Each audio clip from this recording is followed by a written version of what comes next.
Hello aeronauts! So, I'm back with a new video and I have Olivia here with me because we both went to the Olivier Awards, which you probably did watch online or on ITV when it happened. It was everywhere. It was like crazy this year. So Olivia thought, why not make a video to talk about it and what we both thought about it, because we both went in kind of different... We're in different places, yeah. So yeah, let's snap into it. Were you happy? Well, it was raining. I mean, it was soaking. Let's start with like, that. I literally, when we, last year, it was like the most hot thing ever. I remember, because I was watching it and I was thinking, oh, it was so shiny. Nice. I remember when I was watching, I watched the live stream on Facebook and I was like, oh, it looks like having such a great time. Oh, I'll go there one day. Next year will be the year. And it was the year. Yeah. But it was just wet. Raining. But yeah, that meant that we could get quite close to the red carpet because nobody was there. People don't like the rain. Apparently. No, so loads of people ran off, so it was like a really clear view. Because we bumped into each other. And then you were rushing around trying to find... I was running around, going mad. She got very confused between Jamies. I didn't. No, I got it right. Well, I told you got it right. And then it was like... Yeah, because the real life Jamie Campbell does look very like... John McCrae.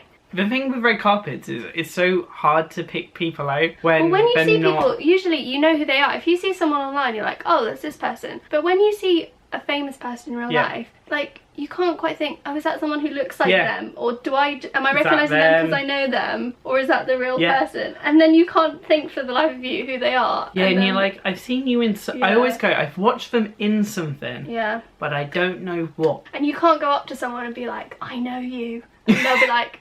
Yeah, but I'm not going to tell you why. So when I went in, I got a Time's Up magnetic pin, which is the best. Magnetic? So yeah, it doesn't go through your clothes. Because I was thinking that, I was like, everyone's in very fancy gowns and they're giving them pins. It's magnetic. Oh, that's cool. I didn't get one. I missed it. She was too fussed with the red carpet. Yeah, it's such a big deal. She's like, I want to meet Patty. Did you see? No, I didn't see her. You were there. That was left when I left. she and appeared. Then you messaged me like, we just saw Patty. Wait, that's Patty LaPone, Marion Elliott. Just as I left. See, I just know when the celebs are coming. So Imelda Staunton afterwards. Imelda Staunton. She's scurried past. And Marisha Wallace as well. Yes. So were you happy with the results? I mean, I hadn't seen everything. So like, there were quite a lot of things I hadn't seen, but I'd kind of heard reactions to them. I mean, I think everything was very good. I wouldn't say anything wasn't deserved. Yeah. I think there may be some things that I wish had got recognised. Yeah. I don't think anyone that won, I would never say they didn't deserve to win. I feel like that's the thing, because they got a nomination, so they were... They did something worthy of that, yeah. For me, when I saw Girl from the North Country, because this was the big one that I haven't seen that. So for me, I didn't enjoy the show. Okay. I'm glad I saw it. Yeah. Because the music was stunning. I feel like I can speak more about it now that it's closed. Because when it's open, I'm like... Yeah. I don't want to put people off. The music was stunning. And like, especially Sheila Tim, who won. Oh, her voice was incredible. She got the standing ovation and I think that came across so much better live than in the recording. Oh yeah. I was really interested, because I hadn't been there before. I was really interested to then watch it back and see how things came across differently. And I think I mean, it still came across amazingly on TV, but you just didn't get that kind of feeling when you were there. That I think it was the only thing throughout the whole night that everyone just suddenly rushed up, and like, you didn't even need to kind of acknowledge it. It was just like... The year before, it was only Amber Riley. Yeah, it's always one interestingly, performer. I think that didn't... I was watching it on TV thinking, I bet this was even better live. Amber Riley live, every floor stood up, and they stood up in a second. There was no... It wasn't like a gradual, It's so cool when that happens. The one thing that every year I thought it, but this year even more, is the design, all the creative. It's like direction, costume, everything is all plays and musicals together. And I think that's where... I mean, there are so many... It's kind of hard to think, like, there's so many elements to every show, how you can possibly show that in an award show. And I think the Oliviers does very well at recognising lots of things, but... I feel like it's their one... Because the Tonys have it separate. I just feel like some shows that everybody was sad that got snubbed wouldn't have been snubbed. Like, if it was best design for a musical, Grown Man would have had design, set design and stuff. I think it's getting better, like, even just the fact that the Olivier Awards was shown so many places this year. Oh, yeah. rather than just, I mean, I know it's still shown quite late on TV, but it was shown on the day, which is still better. A step. It's getting closer, like, I know like the Tonys are a lot bigger thing in America. They have a full like live stream and then editing. But I feel like that's what ITV are slowly getting towards. It's not just stagey people as well, like, because of the different types of awards, it represents so many different things. And that's another thing as well, the Be Inspired champions. Oh yeah. I think that's such a great scheme that I'm glad, because I know they did that last year as well. Yeah, last year was the first year. Yeah, and they've carried that on this year, which I was really happy about. There were like 2 sets. It was kind of people in the UK community. Yeah. And then it was long-term service in the arts, like the producers and the... I just did a burp.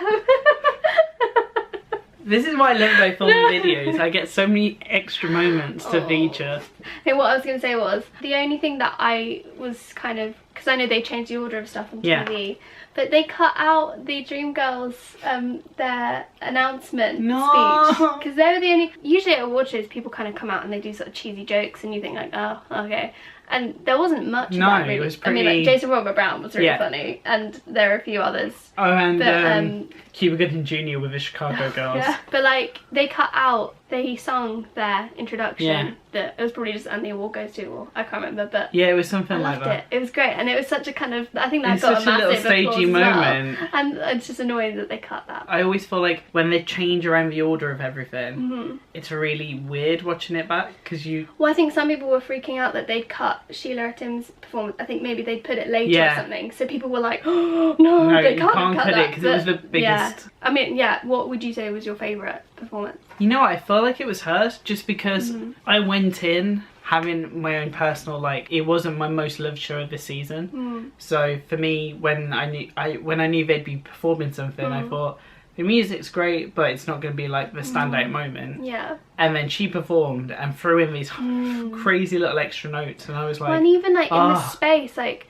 Royal Albert Hall is huge, so massive. If you're just one person there, you've got to have so much presence. And because I didn't really know that song, like, I feel bad, but I don't really know the music that well, but it just didn't matter at all. Like, it was so it was just a moment. So that one did really well. They won Best Actress and Best Supporting Actress. I mean, performance wise, like, I actually think that the Follies one was my favourite. Oh, Tracy Bennett. Because I mean, I love anything Sondheim. Like, I'm #1 Stephen Sondheim. It's just he's bae. Rep. Anything Sondheim just always gets me, and it's just funny because a lot of it is very kind of heavy emotional stuff. Somehow his work does that it literally doesn't matter what context you put it in. It just gets me. Like, that was the one moment where I was kind of like feeling a bit like, ooh. I remember feeling really proud of Jamie just because of... I was so happy, because also they didn't get anything. Yeah. I'm so happy that the performance was so amazing. And I was about to make a massive pun then, that everybody was talking about Jamie. But it was like in the interval, I'm sure that when people were discussing it, like, that's what I wanted to talk about. Like, it's the one that made you kind of... Yeah, you're just like, oh my gosh, it's a show that's... Yeah. And did you read Lucy Shorthouse's post, her Instagram post, a really long one? Oh. It was like this really long post about the fact that Jamie is a British show that came from just like 14 or something performances in Sheffield. To then come to the West End and like be completely... And it didn't have a big campaign. I still talk to people now and they don't realise it was based on a real documentary. So I love the fact when someone doesn't realise and I'm like, no, you don't realise it's real. Yeah, like, this is a real person. Like, and I think it makes such a difference how involved Jamie Campbell is as well. He's massively. He's there a lot and he's a massive kind of face of the show, and it's amazing that it's not kind of like, oh yeah, the guy it's based on is sort of hidden away somewhere. No, it's like he's so much a part of it, which I think is amazing. Her post reminded me just how important it was about British shows like being pushed in, like, especially for the Olivier Awards, because like if a British show goes to there, it's more like the big blockbusters, the big new American shows. And I remember tweeting about it that for me, I felt like you have Best New Musical and you have Best New Play, but I always feel like there should be a Best British Production that maybe is open to plays and musicals, but I just feel like because... Or new work. Yeah, because it... Well, yeah, like new production that is started here. Yeah. Because in the Oliviers, a lot of stuff is transfers. And I know a lot of people were really like felt like that because of, say, Hamilton coming over and everybody knew that it would get it, and then people feeling like this work that we were producing wouldn't have a shot. I kind of think... Yeah, but I also like what what they said in the acceptance speech, saying like there was no guarantee that it was going to do well over here, because like British audiences and American audience do respond differently, and I'm sure it would have done well, but it could have come over and just not quite worked. Yeah, everybody could have felt flat to it. So there's no reason that the awards were given to them. I think like in the past year there's been loads of British musicals that are starting it, and it's this sudden thing, and I think Jamie might have like broken the seal for it. We haven't had that many like new British shows. It's always revivals or transfers. Like in the past few years it's been a lot of transfers winning, so it's kind of like they're tried and tested, brought in, or then it's a revival from like the great British revival makers like Chichester and Open Air. Yeah.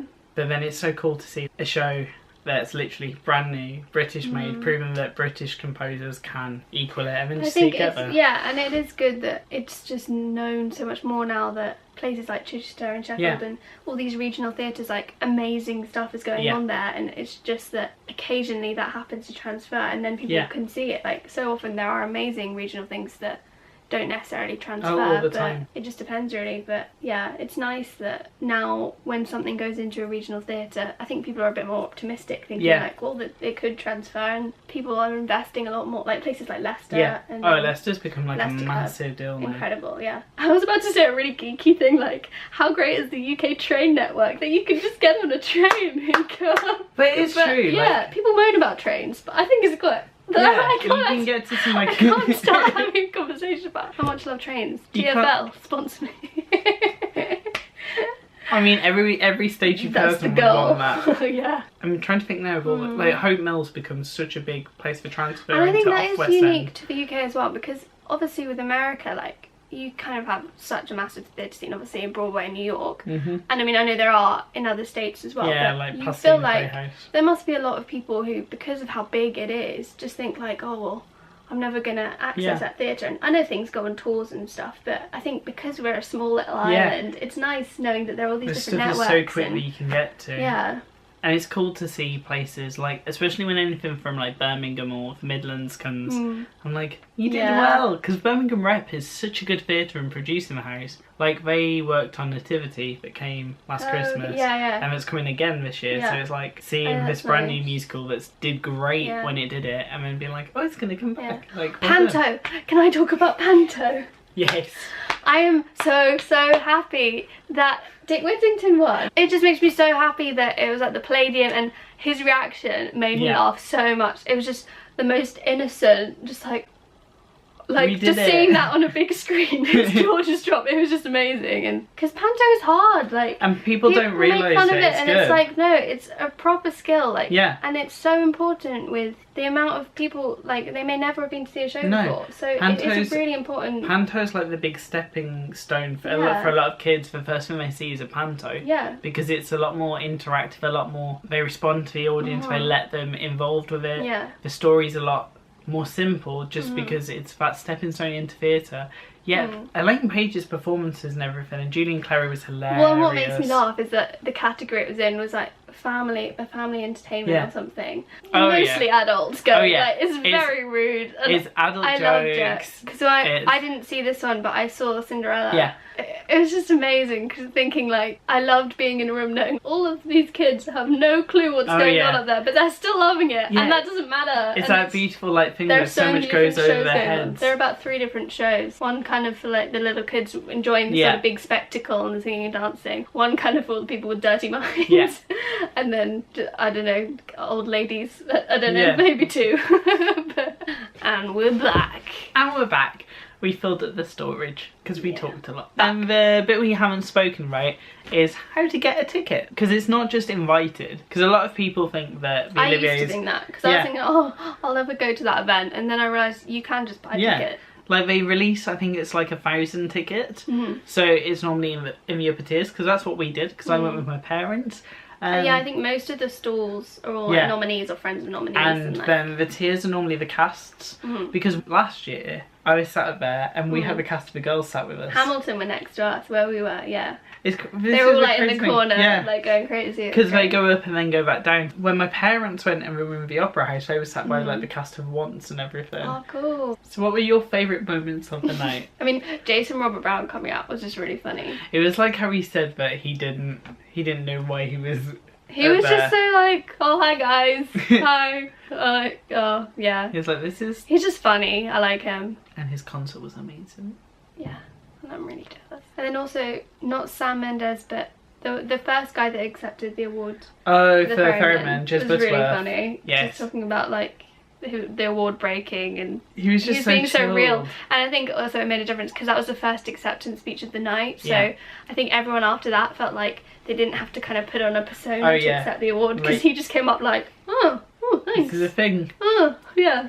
So that was just nice, because I feel like everyone was really good at just involving the audience. Yeah. Like, it was no kind of secret. No one made it just about themselves. Yeah, I think sometimes they can make it so that it's... When you watch them online, especially for, like, the American ones, it feels like it's whoever happens to be in the first few rows. Yeah. Like, it's a show for them. Like, the elite kind of feeling. Yeah. And it didn't feel like that at all. And even, like, I was pretty high up, but, like, I still felt so kind of involved. You feel like a part of the event. Yeah. And I think it's nice that it can fill such a big space. And speaking of that, Catherine Tate literally made it so easy to be there. Yeah. Like, she made it so real, and like I felt like Catherine Tate was just showing that she was one of us. And funny. And the fact that if she ever like made a mistake when she was doing it, she'd just turn it into this most hilarious moment. And she just you could tell that she's a natural comedian. Yeah. No, she was great. It was nice because you could see that, like, obviously she was nervous, like everyone would be nervous, but she also just couldn't quite believe what was happening as well. So it was like we were all sort of there with her, like, cool, yeah. Oh, last year was hilarious because, you know, the voice of the Oliviers is Zoe Wanamaker. Yeah. Well, last year she presented and was there. Oh. So I was like, it must be like, weird for Zoe Wanamaker being told when it's going to start again by Zoe Wanamaker. That's funny. Because I didn't realise there'd be an interval. But when there was that, I was sneaking. I was like, okay, well, all the famous people are going to be down at the bottom. So I was like, I'm going down to the bar down there. So it was great. It's just funny brushing past people and like them leaning over for like some chocolate buttons, like an ice cream. And it's just like, yeah, I fangirled quite a lot. I didn't visibly fangirl, but there was a lot of internal. There were moments. Yeah, there was a lot of... There were moments when people walked past and I was like, I know who they are, I've been in their show. Yeah. Okay, but I also need to look the cool. breeze of you. I was like, let's just fake that and not freaking out. So yeah, the Oliviers were amazing. And were you there? Did you watch online? Let us know below and we'll be commenting. Yeah, so hopefully this is the first of many new videos together. And you'll also be appearing in the weekly vlog and stuff because that's starting up. So yeah. I love you all. Subscribe down below if you haven't already. Do it. And how can they find you online? Oh, I mean, I'm on Twitter. Olivia Dowden. At Olivia Dowden. So there we go. Yeah. I have long hair, so don't be fooled. It is me. But she's there and she's a great chat. See you later. See you later. Bye. Love you all. Bye. Bye. Bye.